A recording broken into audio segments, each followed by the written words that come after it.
Hello. This is my first time using my webcam, so we'll see how this goes. The room's a bit echoey.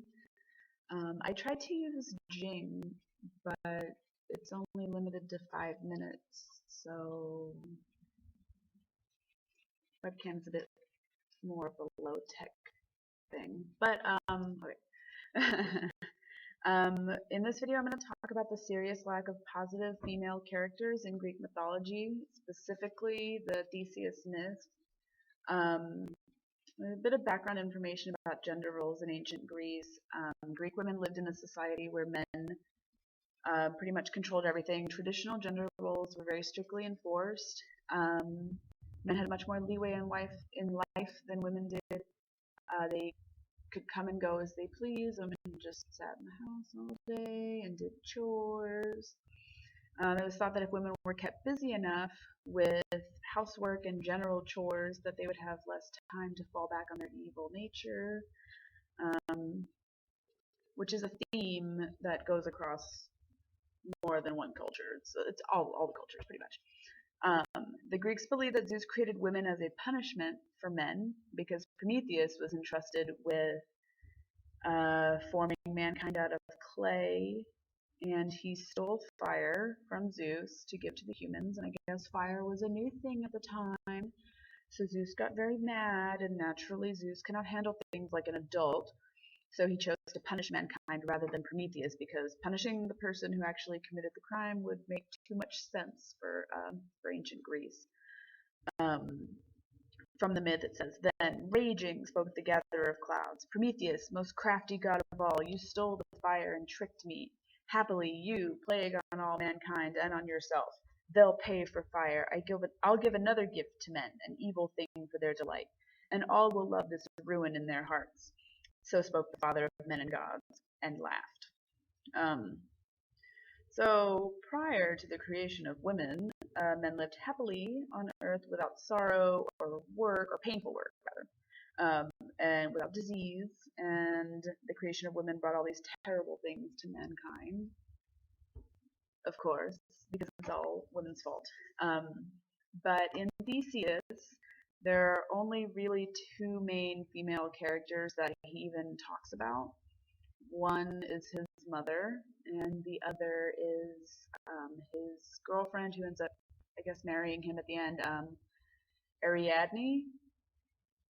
This is a very Greek name. I don't know how to pronounce it.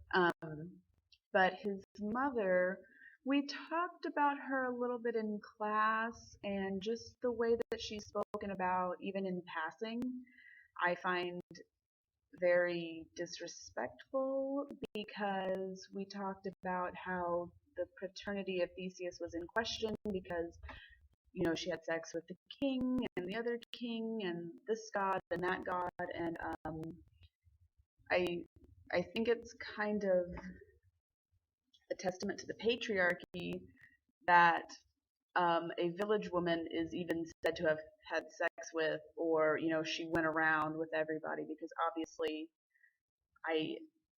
I think we all know that she didn't willingly have sex with all of these people who have a position of power over her.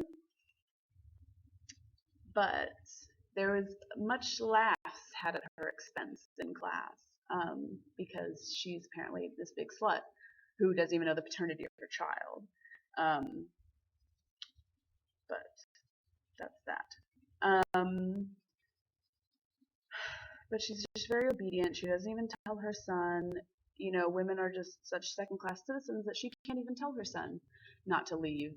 And he's lived with her his entire life, never had a problem. But because men were so much more important than women, he needs to go see his father, who has never done anything for him in his entire life. There's one. So Ariadne fell in love with Theseus at first sight, and she gave him a sword and a ball of string to help him kill the Minotaur and get out of the labyrinth alive. She elopes with him the second that he gets out.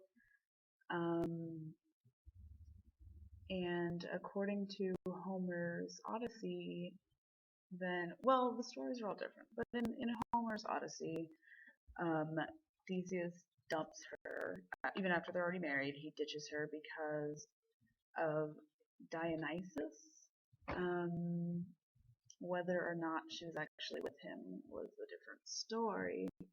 But in other accounts, she was already married to Dionysus when she ran away with Theseus, which I find hard to believe because why would she still live at her dad's house?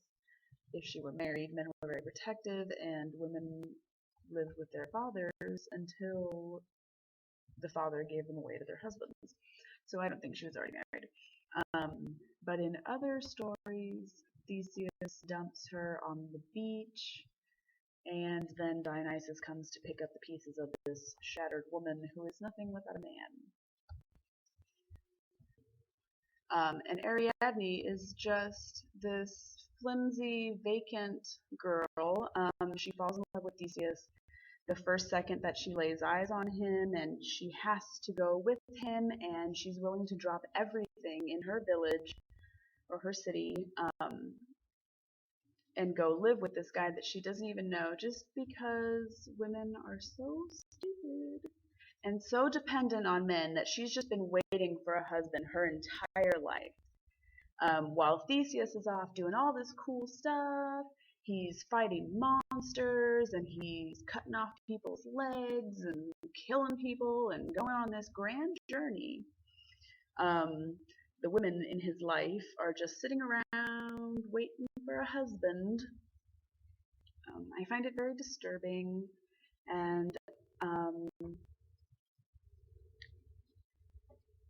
really, I don't really know where else to go from there, but I didn't like the way that we spoke about Theseus's mother in class. I think it's worth looking at things from another point of view. I know you've read a couple things that I wrote about the Minotaur and kind of looking at things from not the main character's view. So, in short, I know that the stories aren't written really to put women in a very positive light, um, but there are ways to spin the story um, to kind of make the women seem not as bad as the stories are written. Um, for instance, like with the Medusa story, everyone knows that she turns men to stone and she lives on this island and she's this terrible, horrible monster. She has snakes and don't look in her eyes and she's just a monster to be killed for Perseus. Um, ridiculous, but everyone kind of forgets or doesn't pay attention to the fact that she was raped by Poseidon. The story says that she's Poseidon's lover, but she was essentially raped by Athena's husband. So Athena gets mad and she gets jealous that her husband's seeing this girl that's much prettier than she is. And she gets jealous and she turns her into a monster, who is then killed later on. She lives a miserable life for a couple thousand years until Perseus cuts off her head and gives it back to Athena as a trophy. Um, so I think it's important to talk positively about the women in mythology because they're few and far between, and there are actually a couple very strong women and good role models. Maybe not role models, but good positive characters for women to relate to, such as Medusa. And we can focus less on the bimbos like Ariadne. But I hope you liked my project. It was fun this summer. I enjoyed reading the stories. I do like mythology, so thanks for teaching the class.